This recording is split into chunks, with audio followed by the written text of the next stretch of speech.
This is brilliant.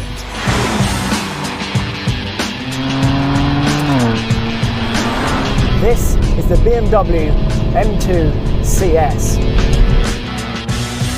The layout is traditional, with a straight six in the front sending power to the rear wheels through a limited slip diff, and with a manual handbrake, analog dials and the option of 3 pedals, it feels almost old-fashioned when you get in.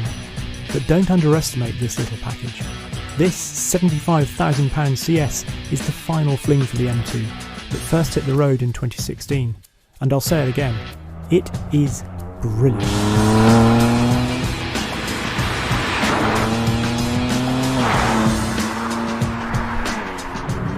The engine in this is the S55 engine that was in the M2 competition, but we've now got another 40 brake horsepower, so we're up to 444 brake horsepower.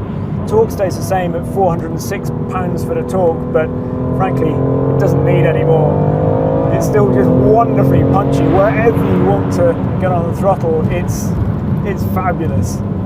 I remember this S55 engine in the first of the F80 M3s, and it was, well, kind of impressive, but also just gave you so much torque so quickly that it was quite spiky and tricky to drive with.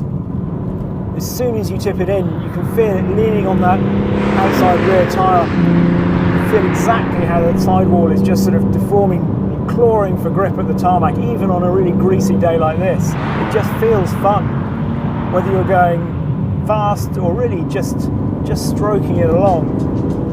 Admittedly, Michelin Cup 2 tyres on a cold, wet winter's day still require, well, some caution, but there is now a precision to the M2 that the early cars certainly didn't have. There is something of the Ferrari 488 or F8 about it, both in its edginess but also faithfulness and controllability.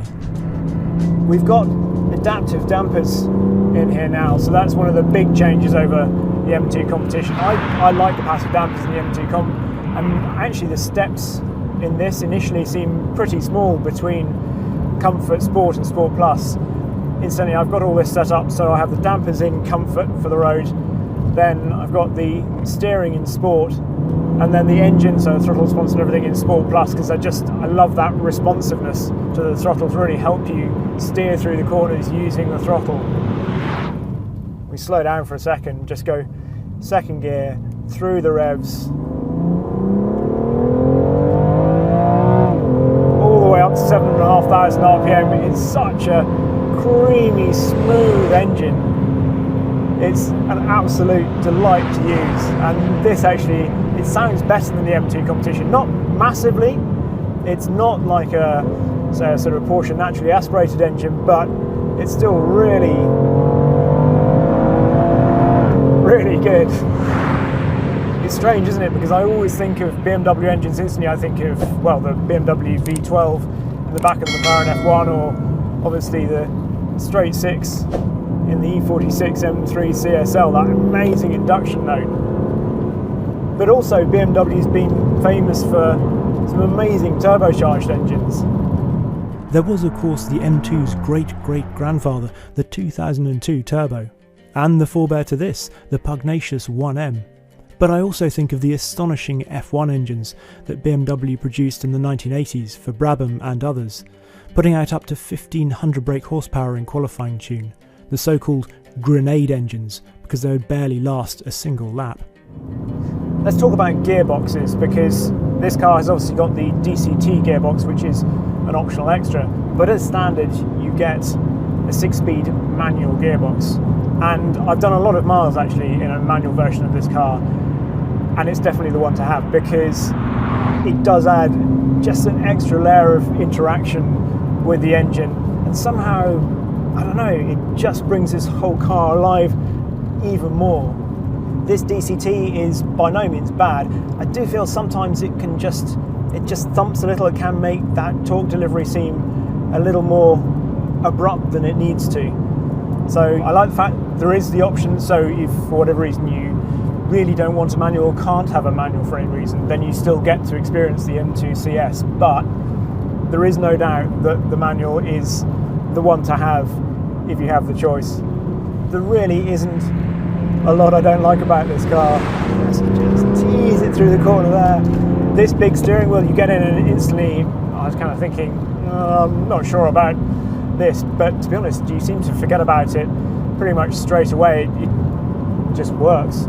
And of course it's covered in Alcantara, which always helps in my mind. I love the fact that in this car there's just a faithfulness to it, and it's a littler car. It fits on the road and you feel like you can chuck it around, even on slippery roads like this.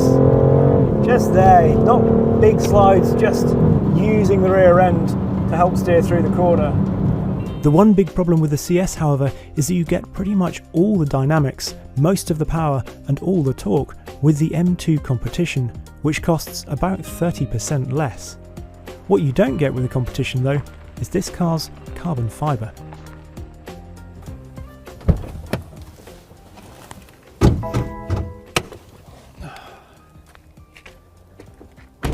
Let's start down at the front of the car with the bonnet, or hood if you prefer.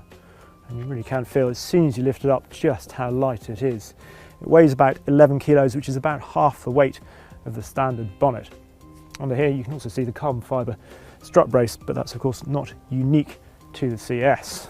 When you go down, you can see those vents in the top here, which are new on the CS.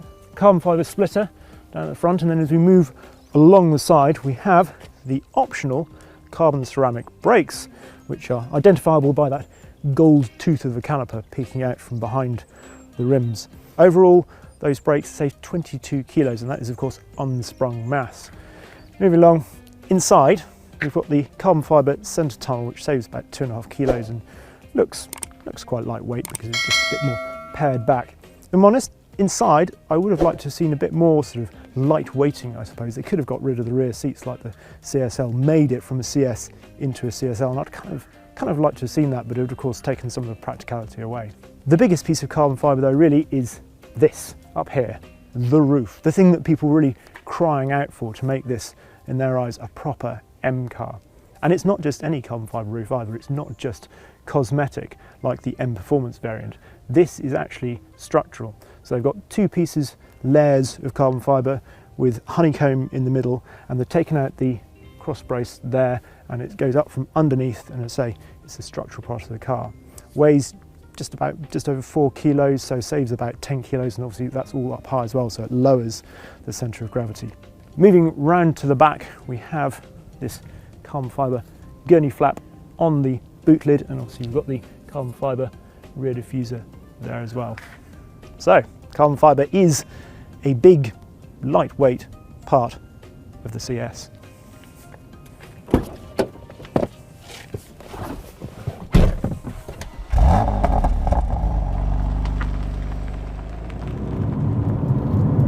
The one problem is, despite all the carbon fibre and the lightweight roof and the lightweight bonnet, this car actually weighs pretty much the same as the M2 Competition, because some of the carbon fibre is actually extra on top of what you would find on the M2 Competition. Plus there are other things that add a bit of weight back in, like the adaptive dampers in this car.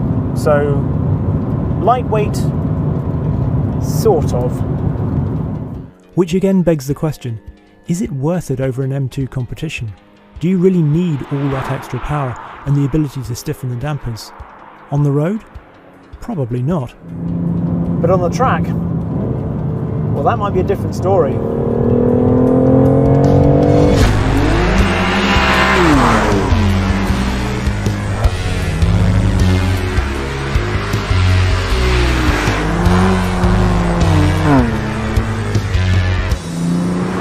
On track, this M2 CS is a whole lot of fun.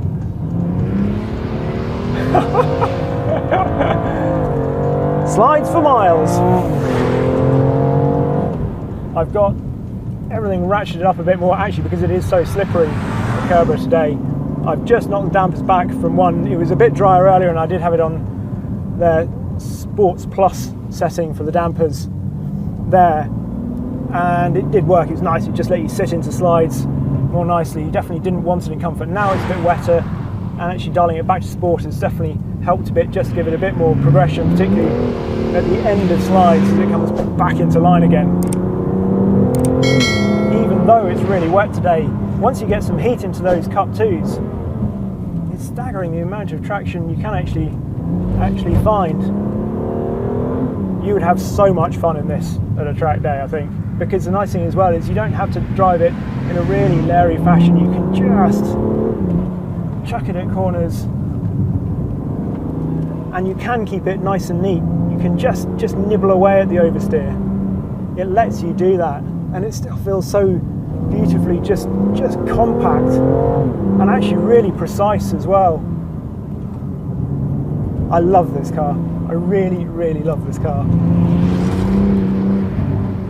And the nice thing is you can get to the end of the day on track, and then you just cruise home in total comfort.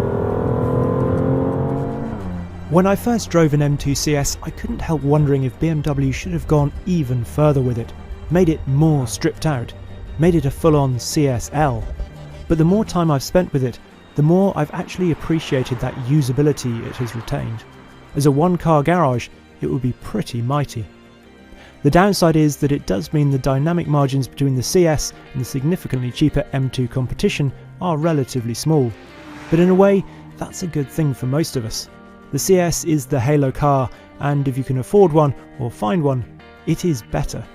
But for those on a tighter budget, it's nice knowing that you get most of the CS in the more attainable competition.